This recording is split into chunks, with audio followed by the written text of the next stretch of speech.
మా వాళ్ళు కళ్ళల్లో వత్తలేసుకొని వార్డు మెంబర్ నుంచి మొదలుపెట్టి పార్లమెంట్ స్థాయి వరకు గెలవాలని, ప్రభుత్వం రావాలని కోరిక ఉంది. ప్రభుత్వం రావాలని కోరిక ఉన్నప్పటికీ కూడా ఎందుకో సక్సెస్ కాలేకపోతుంది. కాబట్టి ఇట్లా ఉండి కొట్లాడి అలానే బాధపడే కంటే, మళ్ళీ ఎన్నికల తర్వాత మళ్ళీ కుమిలిపోయే కంటే, మళ్ళీ ఇంకొక పార్టీ వాళ్ళ దర్వాజా కాడికి పోయి మన కార్యకర్తలు ఈ పోలీస్ స్టేషన్ ఫోన్ చేయి, ఎంఆర్ఓకి ఫోన్ చేయనటువంటి దుస్థితి రాకుండా ఉండాలంటే మోడీ గారు అధికారంకి వచ్చారు. రథయాత్ర చేసింది అద్వానీ గారు రామాలయ నిర్మాణం కోసం. 370 ఆర్టికల్ రద్దు కావాలి, జమ్మూ అండ్ కాశ్మీర్ వైపు కన్నెత్తి చూడొద్దు అనేటువంటిది కూడా చేసి, ఇలా ఎన్ని చేసినప్పటికీ కూడా ఉద్యమాలకే పరిమితమైన తప్ప మనం సక్సెస్ కాలేదు. అధికారం వచ్చిన తర్వాత ఎన్ని పనులైనాయండి. ఇవాళ 370 ఆర్టికల్ రద్దు అయిపోయింది.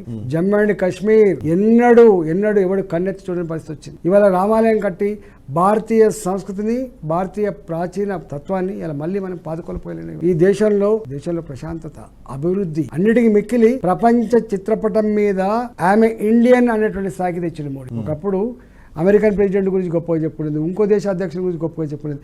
ఇవాళ భారత ప్రధానమంత్రి గొప్పడైన పరిస్థితికి వచ్చింది. ఇప్పటిదాకా మీరు డిస్కస్ చేస్తున్నప్పుడు ఇలా రష్యా ఉక్రెయిన్ యుద్ధం జరుగుతుంది. ఈ యుద్ధం ఆపగలిగే శక్తి మోడీ గారికే ఉందని చెప్పి అలా ఇద్దరికిద్దరు ఫోన్ చేసి పిలిపించుకునే పరిస్థితికి వచ్చిందంటే భారత్ స్థాయి ఏందో ఇలా మనకు అర్థం కావాలి. ఒకప్పుడు నీ ముంగట ఉన్నటువంటి computer made in Japan, made in China, ఇవాళ మేడ్ ఇన్ ఇండియాకి వచ్చింది. రక్షణ పరికరాల ఉత్పత్తిలో, ఎలక్ట్రానిక్ వస్తువుల ఉత్పత్తిలో, నీవు వాడే సెల్ ఫోన్స్ రంగంలో 2వ స్థానం సంతరించుకుంది దేశం. ఇలా మేక్ ఇన్ ఇండియా దాన్ని ఇలా అమలు చేసింది. నేను ఎందుకంటున్నానంటే అధికారం వస్తే కదా నువ్వైనా అనుకునే చేసేది.